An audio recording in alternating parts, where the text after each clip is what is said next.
Ibilirisi beluo ikosi wakaraka me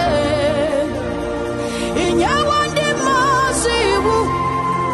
ka kurum no bakagi Ibilirisi belu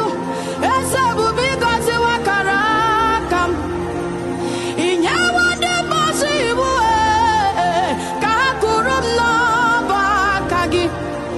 Ibilirisi belu ezebe inyawa ndi masibu ka kurum no baka n'ihi n'ihe anyị mere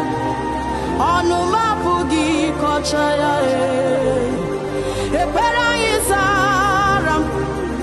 ọnụ mapụghị kọcha ya ndụ nke jiri chọọ m mma Chukwu